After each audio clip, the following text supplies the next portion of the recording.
The German Shepherd could have run for shelter, but instead she stood in the middle of the road and waited for the Marine to see her. At 5:47 on a late spring afternoon, hail struck Red Creek, Colorado, in hard white bursts, rattling rooftops, bouncing across the pavement, and turning the air silver beneath a bruised sky. Staff Sergeant Ryan Mercer was lowering the steel door of his roadside garage when he noticed the dog beyond the gas pumps. She stood near the center line, soaked through, sable coat dark against the pale road, amber eyes fixed not on the open garage but on the tree line behind the abandoned service station. Ryan stopped with one hand on the door chain. "Come on," he called. "Get inside." The German Shepherd did not move. A fresh wave of hail swept across the highway. Ryan grabbed his weathered olive field jacket and ran into the storm. Ice struck his shoulders and snapped against the asphalt around his boots.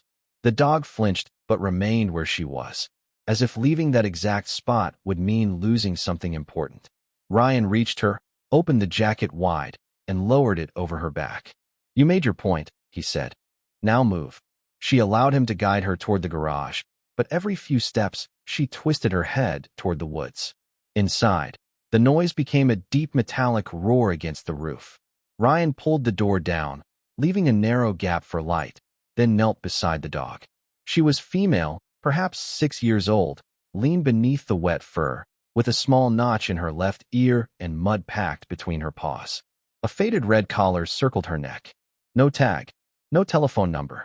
A torn strip of gray seat belt webbing was caught beneath the buckle. Ryan touched it gently. The dog stiffened, then relaxed when he withdrew his hand. "All right," he murmured. "Your rules." He brought a stainless steel bowl of water and set it down.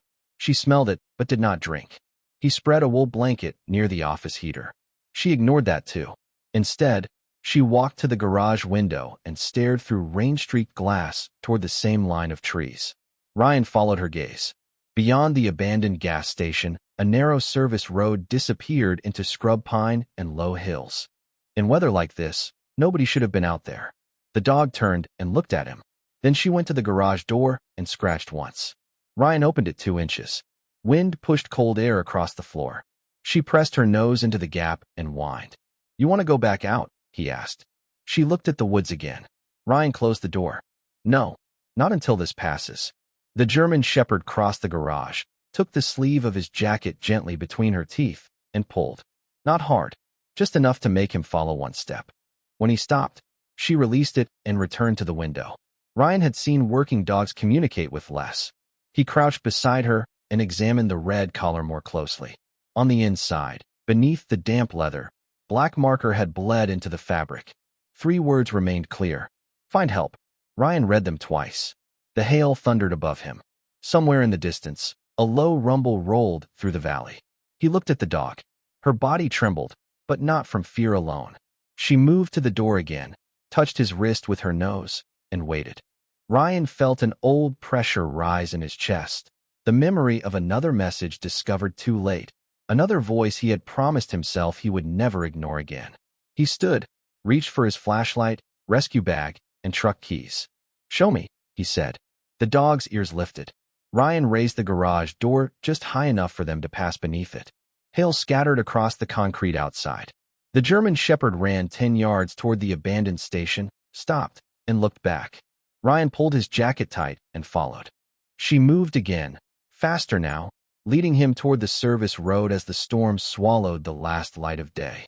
At the edge of the trees, something small lay half buried in muddy water. The dog picked it up and carried it back to him. It was a child's blue glove. Ryan took the blue glove from the German Shepherd and turned it over beneath the beam of his flashlight. It was small enough for a child, soaked through, one fingertip torn, the inside marked with the initials EM. The dog washed his face, then looked toward the service road. "Someone is out there," Ryan said. She moved at once. He climbed into his tow truck and opened the passenger door. The Shepherd hesitated only a second before jumping inside. Ryan set the glove on the dashboard, started the engine, and switched on the amber rescue lights. Hail struck the windshield in sharp bursts as he guided the truck behind the abandoned station. The service road was little more than 2 muddy tracks cutting through scrub pine. Water rushed along both sides, carrying gravel and broken branches downhill. The dog stood on the passenger seat, nose near the glass, every muscle focused ahead. Ryan drove slowly, following fresh tire marks whenever the rain revealed them. After half a mile, the tracks vanished beneath standing water. He stopped. Which way? The shepherd pushed her nose toward the right side of the windshield. Ryan saw nothing except brush and a bent wire fence. He turned off the engine and listened. Hail hammered the roof. Wind moved through the trees. Beneath it came a faint metallic tapping. 3 times. Then silence. Ryan opened the door. The dog jumped down and ran toward the fence, paused, and looked back. He grabbed the flashlight, first aid bag, tow line, and a reflective rain shell. The cold air smelled of wet earth, pine sap, and gasoline from the abandoned station behind them. Mud pulled at his boots as he followed. The shepherd slipped beneath a loose strand of wire and waited while Ryan lifted it high enough to pass. On the other side, she lowered her nose and followed a narrow trail through the brush. 10 yards later, Ryan found a broken side mirror lying in the grass. White paint clung to the edge. Farther on, a strip of blue fabric fluttered from a thorn bush. It matched the child's glove. Ryan tucked it into his pocket. Keep going. The dog moved faster. Each time she reached a bend, she stopped and checked that he was still behind her. Ryan knew that pattern. She was not fleeing. She was leading. The realization brought back a memory he worked hard to keep buried. A voicemail from his closest friend in the Marines, left during a winter training accident years earlier. Ryan had been asleep after a double shift. By the time he heard it, someone else had already responded. His friend survived, but Ryan never forgave himself for the hours when he had not known. Since then, unanswered calls felt louder than alarms. The dog knew none of that. She only knew he had opened a door when the sky turned dangerous. The path narrowed between 2 low ridges. Fresh tire marks appeared again, deeper now, angled sharply toward the trees. Ryan followed them to a churned patch of mud where the vehicle had left the road. Broken branches pointed downhill. The shepherd stopped at the edge and gave one low whine. Ryan aimed the flashlight through the brush. For a moment, he saw only rain and leaves. Then a weak amber light blinked below. Once. Darkness. Once again. He started down carefully, using tree trunks for balance. The dog stayed close, choosing the firmest ground. 20 feet below the road, a wall of storm-bent branches covered something large. Ryan pulled one branch aside and saw white metal. A van lay tilted in a shallow ravine, nearly invisible beneath leaves and debris. Its rear doors were pressed against the slope. One side window was fogged from within. The shepherd ran to the van and placed both front paws against the panel. She scratched once, then pressed her ear to the metal. Ryan heard it now. 3 soft knocks from inside. A pause. 3 more. He pulled out his phone and called Deputy Laura Bennett, giving the location and the nearest mile marker. Then he called County Rescue. The signal broke twice, but the message went through. Help is coming, he called toward the van. For several seconds, there was no answer. Then a young voice came through a narrow roof vent. Please do not take the dog away. Ryan looked at the shepherd. Rain streamed from her coat as she stood guard beside the hidden vehicle. I am not taking her anywhere, he said. She brought me to you. The young voice came again through the roof vent, weaker but steady. Her name is Maggie. Ryan moved closer to the van, keeping one hand on the wet metal. I am Ryan. Help is on the way. How many people are inside? Just me, the voice answered. And 2 puppies. Maggie whined softly and pressed her nose against the side panel. Ryan looked through the fogged window, but could make out only shapes beneath blankets. The van was tilted toward the ravine, its rear doors trapped against the slope, while the front passenger side rested beneath fallen branches.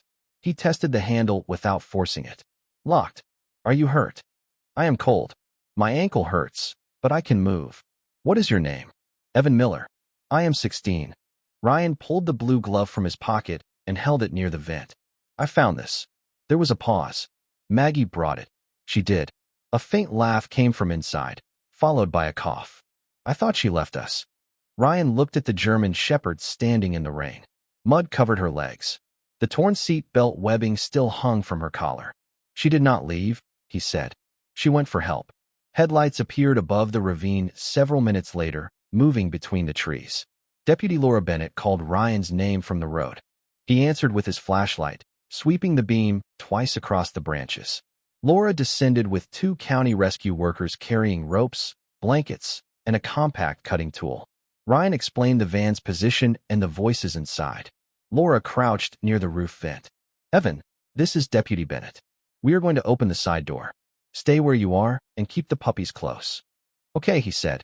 Maggie remained beside the van until Ryan clipped a spare leash to her collar. She resisted when he tried moving her uphill. "She stays close," he said. Laura nodded.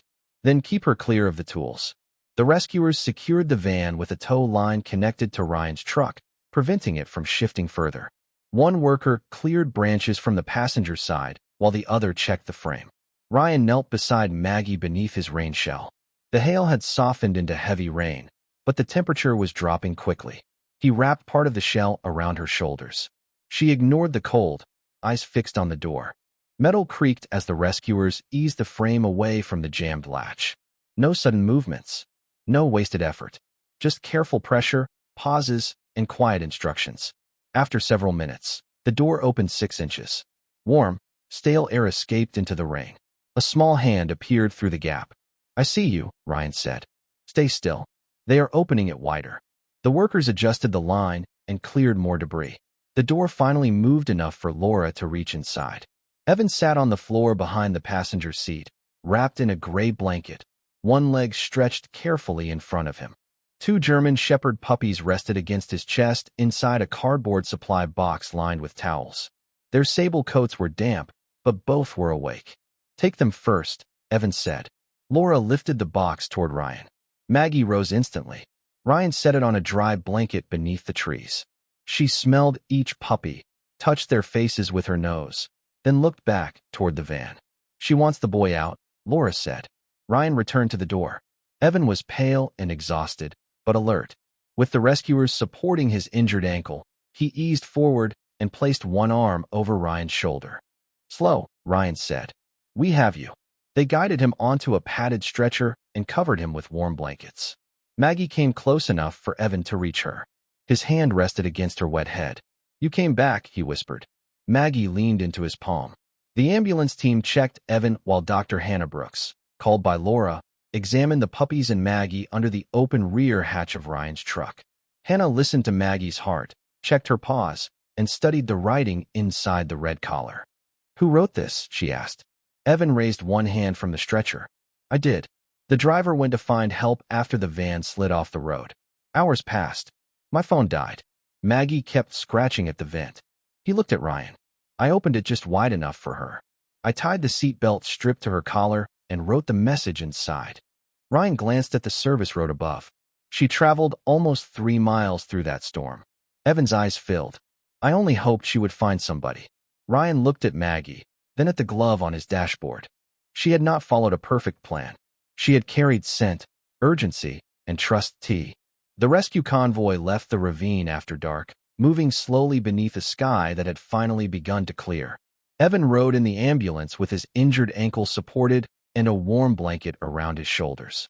The 2 puppies traveled in Dr. Hannah Brooks's vehicle, wrapped in towels inside a heated carrier.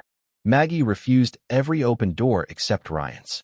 She stood beside the passenger seat of his tow truck, rainwater dripping from her sable coat, and waited until he lifted the red collar gently away from the torn seatbelt strip. "You have done enough walking for one day," he said. She climbed in and settled near the window, eyes following the ambulance lights ahead. At Hannah's clinic, the building smelled of clean linen, antiseptic, and wet fur. The puppies were examined first. Both were cold and hungry, but their breathing was steady. Maggie remained close to the treatment table, watching every movement. Hannah checked her paws beneath bright light and found shallow scrapes, packed mud, and tenderness from the 3-mile journey. "Nothing serious," she said. "Mostly exhaustion." Ryan looked at Maggie's trembling legs. "She does not seem interested in resting." Mothers rarely are when they think the work is not finished. Hannah placed the puppies in a padded enclosure beside Maggie's blanket. Only then did the shepherd lower herself to the floor. Her head remained raised. Across town, Evan's mother arrived at the hospital shortly before 9. Laura called Ryan after the doctors confirmed the boy would recover with rest and a brace. The relief in her voice was quiet. "His mother wants to thank you." Ryan looked through the clinic window at Maggie curled around the puppies. She should thank the dog. Laura paused. I think she plans to. An hour later, Evan's mother entered the clinic wearing a borrowed raincoat over hospital clothes. Her name was Susan Miller. She moved quickly toward Maggie, then stopped several feet away, unsure whether touching her would be welcome. Maggie lifted her head. Susan knelt and placed the blue glove on the floor between them. He told me you carried this, she said. Maggie stood, smelled the glove, and crossed the space. Susan pressed both hands to the shepherd's neck and closed her eyes. No one in the room spoke. Ryan turned slightly toward the window, giving the moment room. Hannah checked the paperwork from the temporary rescue shelter and discovered Maggie had no permanent owner. She had lived there for nearly a year, helping anxious dogs settle during transport days. Evan had become attached to her while volunteering after school, but his family's apartment did not allow large animals. She belongs to the shelter, Susan said, wiping her face. Hannah shook her head. She is registered through the shelter, but not adopted. Technically, she is still waiting. Maggie left Susan and returned to Ryan. She sat beside his boot, leaning one shoulder against his leg. Hannah noticed. Maybe not anymore. Ryan looked down. She chose the person who opened the nearest door. That is often how it begins. The words stayed with him as the clinic quieted. Evan called through Susan's phone before midnight. His voice sounded tired but clearer. Can I talk to her? Ryan placed the phone near Maggie's ear. Evan spoke softly. You did good, girl. I am okay. The puppies are okay. Maggie's ears lifted at his voice. Her tail moved once against the floor. Then Evan said, You can stop looking for help now. Maggie turned her head toward Ryan. He felt something tighten inside his chest. For years, he had lived as though every missed call remained unfinished, as though vigilance could rewrite the past. Maggie had crossed hail, mud, and darkness because she believed someone would answer. This time, someone had. After the call ended, Hannah dimmed the clinic lights. Ryan spread his field jacket beside Maggie's blanket and sat against the wall. You should go home, Hannah said. I will stay. Ryan watched Maggie lower her head across the edge of his jacket. I know. He remained seated. Near 2 a.m, Maggie finally slept. The puppies breathed beneath the warming lamp. Rain ticked softly against the glass. Ryan closed his eyes, one hand resting near the red collar. For the first time in years, the memory of being late did not arrive as an accusation. It came as a road behind him, dark but finished. Somewhere ahead waited a garage door, a passenger seat, and a dog who had already shown him what it meant to return for someone. Morning entered the clinic slowly, pale lights spreading across the tile floor and the rows of clean metal cabinets. Ryan woke against the wall with a stiff neck and his field jacket still beneath Maggie's head. The puppies were awake, shifting against one another beneath the warming lamp. Maggie raised her eyes when he moved, but did not lift her head. For the first time since the storm, she looked tired enough to trust someone else with the room. Hannah arrived carrying 2 cups of coffee and a folder of paperwork. Evan is being released this afternoon, she said. His ankle will need time, but he is doing well. Ryan accepted the coffee. And the puppies? Strong enough to return to the shelter once the road's clear. Hannah looked toward Maggie. She can go too, unless someone begins an adoption application. Ryan stared into the cup. That sounds like a complicated way to ask a simple question. Simple questions are usually the ones people avoid. Maggie stood, stretched carefully, and walked to the clinic door. She looked back at Ryan, then touched the red collar with one hind paw. Hannah placed the paperwork on the counter. Ryan did not reach for it. She has a job at the shelter, he said. She helps the other dogs. She can still help dogs without living there.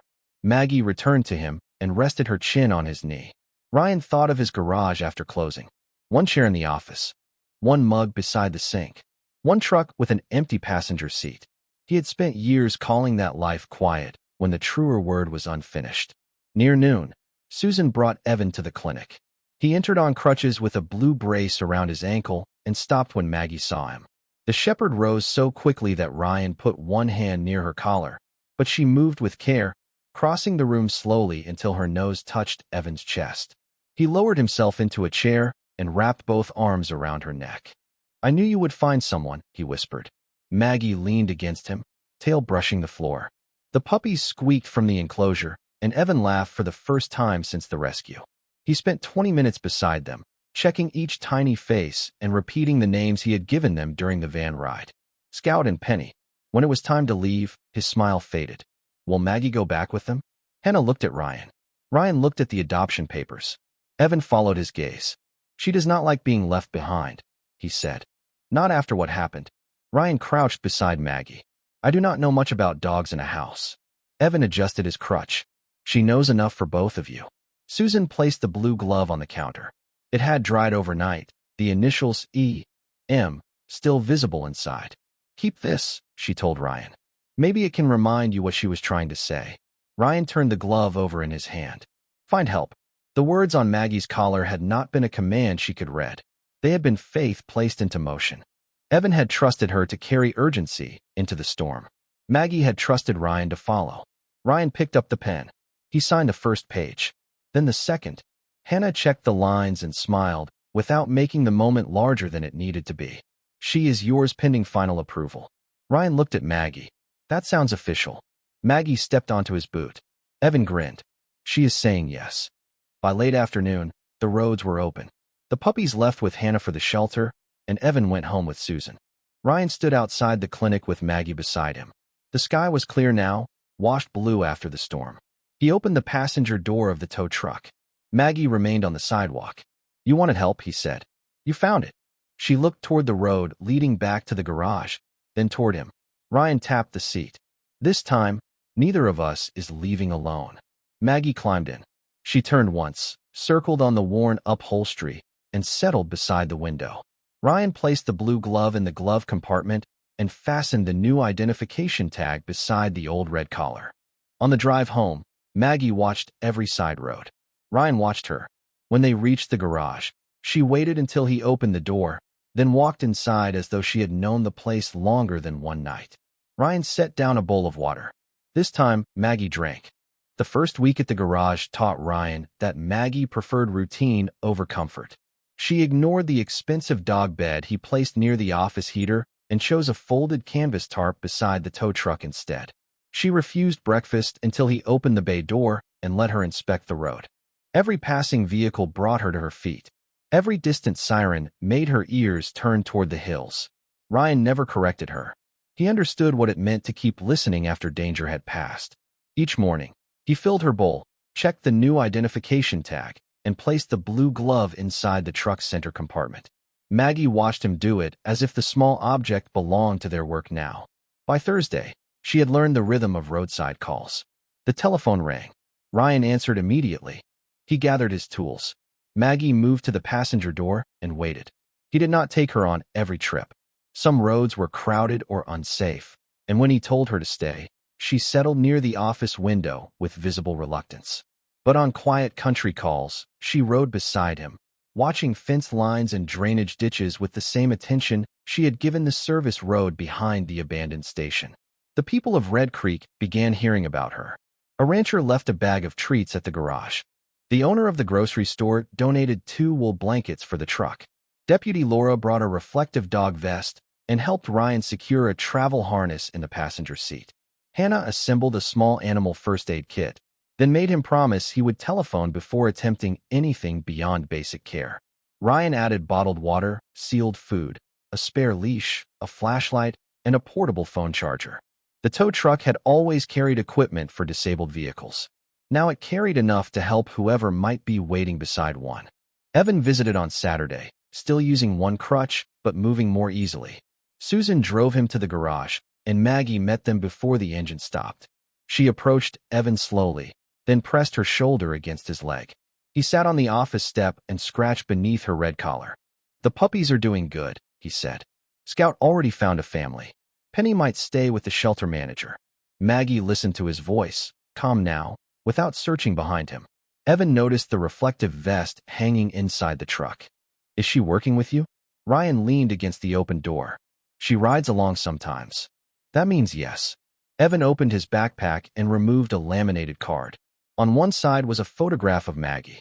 On the other were the words "Find help," written in the same uneven lettering that had marked her collar. I thought you could keep it in the truck, he said. Ryan turned the card over. Beneath the message, Evan had added another line. Someone will answer. Ryan placed it above the dashboard. For a moment, The garage was quiet except for wind moving beneath the metal roof. I should have answered someone once, Ryan said. He had never told Evan about the old voicemail, but the words came without resistance. I heard the message too late. Evan looked at Maggie. You answered this one. Ryan nodded. The past did not disappear. It simply stopped being the only road he could see. That evening, clouds gathered again over Red Creek. No hail came, only rain tapping steadily against the garage windows. Maggie stood beside the bay door, watching water gather along the highway. Ryan finished locking the tool cabinets and reached for the light switch. Then the telephone rang. A woman reported a stalled car on County Road 9, near a low crossing where water was rising. She had an elderly dog with her and no phone charger. Ryan wrote down the location. Maggie was already at the truck. He fitted the reflective vest around her shoulders and clipped the travel harness in place. We go carefully, he said. Her amber eyes remained on him. Outside, rain silvered the road and softened the hills beyond town. Ryan started the engine, switched on the amber lights, and pulled away from the garage. Halfway to County Road 9, Maggie lifted her head and looked toward a narrow turnoff hidden behind cottonwood trees. She placed one paw against the passenger door. Ryan slowed. The call had come from farther ahead, but fresh tire tracks disappeared down the side road. He could have continued. Instead, he stopped and listened. Somewhere beyond the trees, a horn sounded once. Maggie looked at him. Ryan turned the wheel. Ryan turned onto the side road and followed the fresh tracks beneath the cottonwood trees. Rain moved across the windshield in silver sheets, blurring the narrow path ahead. Maggie stood against the travel harness, ears forward, one paw still near the door. The horn sounded again. Short, weak, closer now. Ryan eased the tow truck around a bend and saw a dark sedan angled beside a drainage ditch. Its rear tires sunk deep in soft ground. Hazard lights flashed through the rain. A woman stood beneath the raised trunk, holding an old beagle wrapped in a blanket. She waved when the amber lights appeared. Ryan stopped on firm ground and set the brake. Stay, he told Maggie. She watched him step into the rain, then settled reluctantly on the seat. The woman introduced herself as Carol Jensen. Her phone had died after she called for help, and she had turned down the side road hoping to reach higher ground. The beagle trembled in her arms, but remained alert. I heard your truck on the main road, Carol said. I tried the horn. Ryan looked at the tire, the rising water along the ditch, and the tracks leading back toward County Road 9. You did the right thing. He opened the passenger door and allowed Maggie out on a short leash. The beagle lifted his head when she approached. Maggie stopped several feet away, lowered her body, and waited. The older dog relaxed enough to smell the air. Carol noticed the red collar and reflective vest. Is she trained for this? Ryan glanced at Maggie. She trained me first. He gave Carol a portable charger, then called Deputy Laura to confirm they had located the vehicle.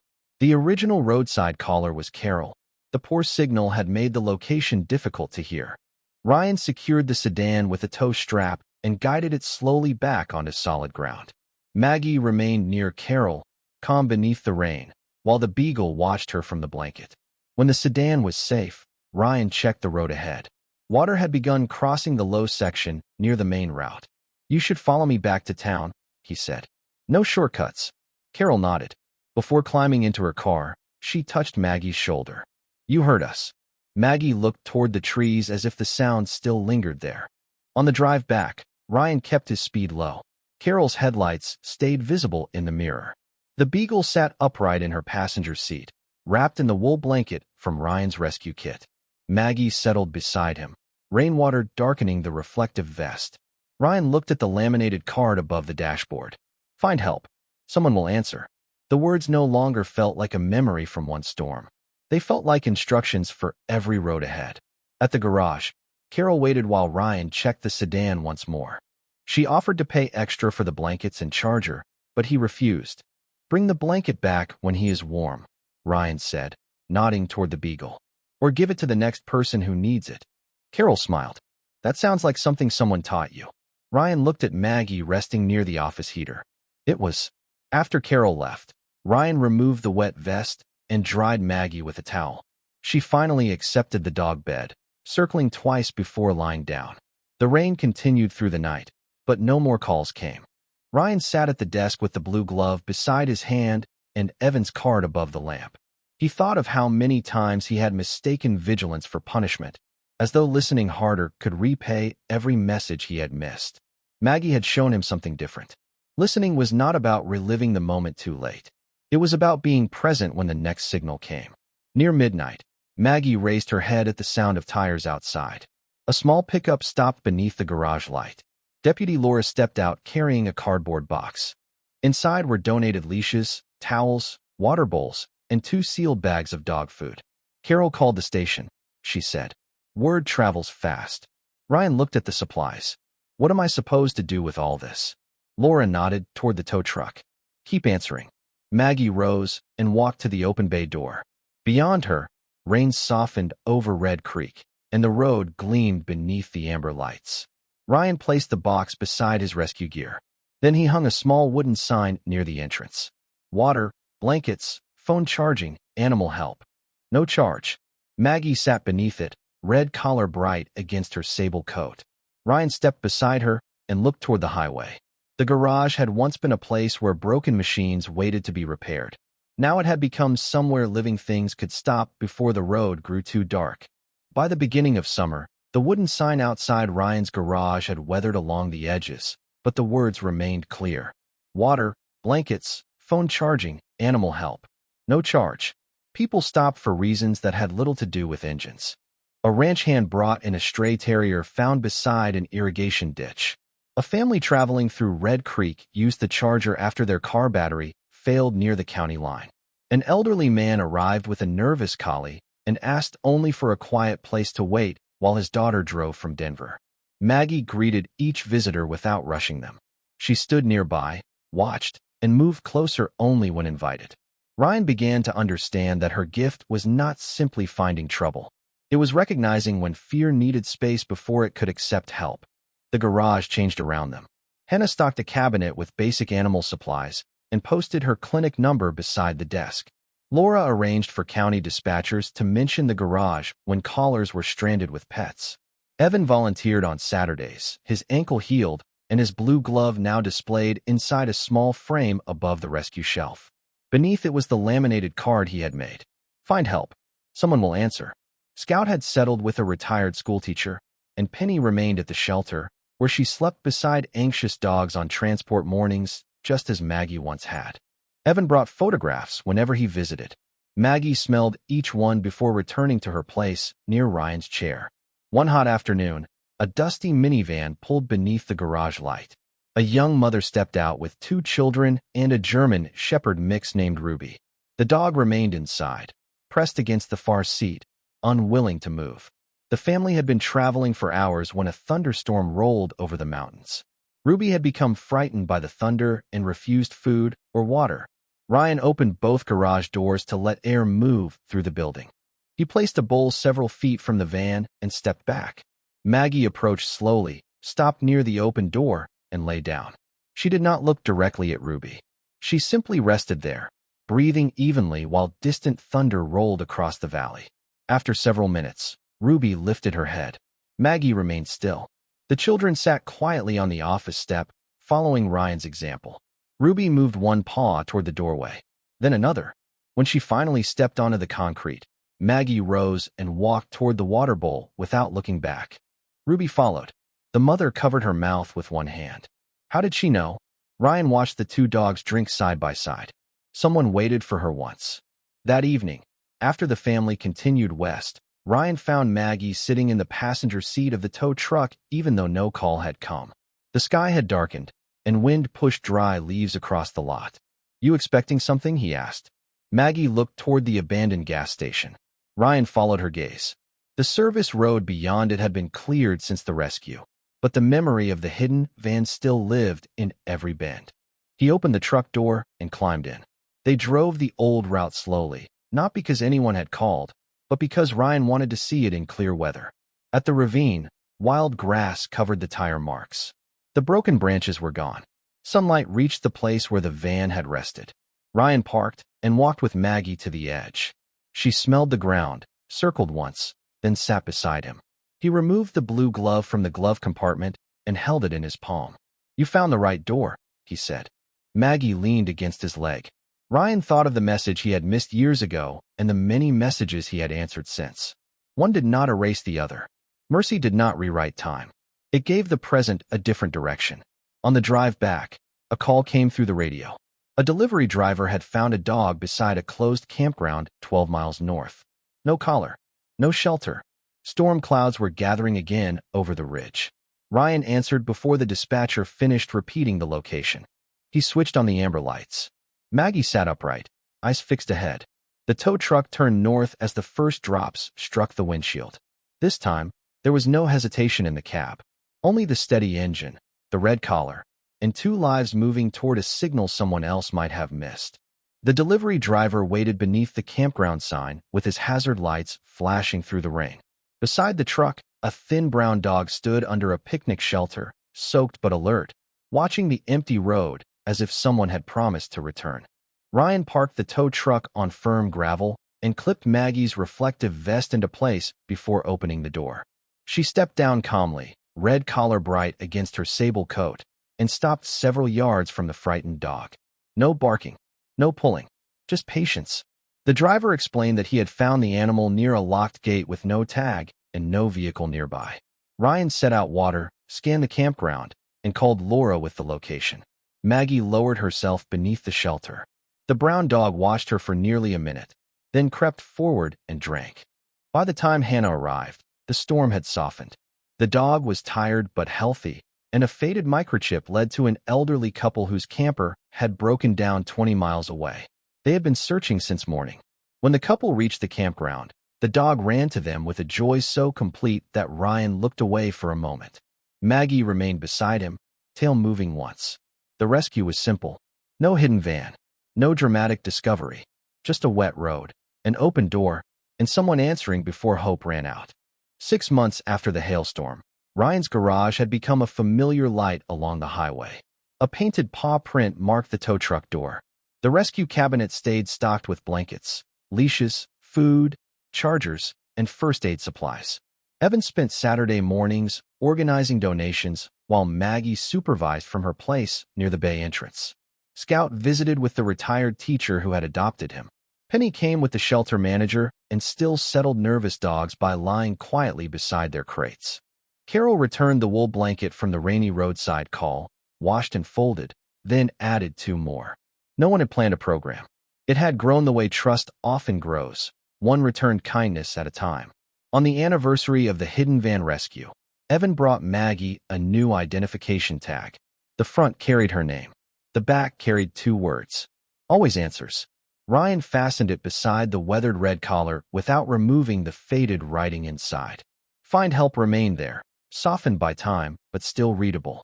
That evening, dark clouds gathered over Red Creek, and distant thunder moved across the hills. Maggie climbed into the passenger seat before the first call arrived.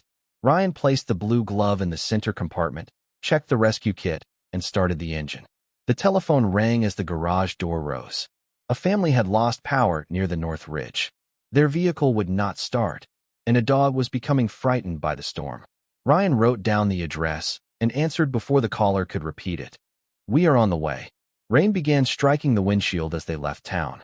Halfway to the ridge, Maggie turned toward a narrow gravel road and placed one paw against the passenger door. Ryan slowed. The listed address was straight ahead, but a faint light blinked beyond the trees to their right. Years earlier, he might have dismissed it as reflection. He might have trusted the map more than the signal. Now he turned the wheel. The tow truck moved down the side road, amber lights sweeping across wet fence posts and tall grass. Maggie stood against the harness, eyes fixed forward. Near the bottom of the hill, they found a small car with a flat tire and an elderly man holding a blanket around a shivering terrier. Ryan stopped beside them. He radioed Laura, then contacted the family on the North Ridge to explain that another truck was already being sent. No one would be left waiting. He opened the passenger door, and Maggie stepped into the rain. The terrier lifted its head when she approached. Ryan unfolded a dry blanket and knelt beside the man. "You saw us," the man said. Ryan looked at Maggie, then toward the faint light that had drawn them from the main road. She did. Above them, thunder rolled but moved farther east. The rain eased against the truck roof. Ryan secured the tire, warmed the terrier, and waited until the car started.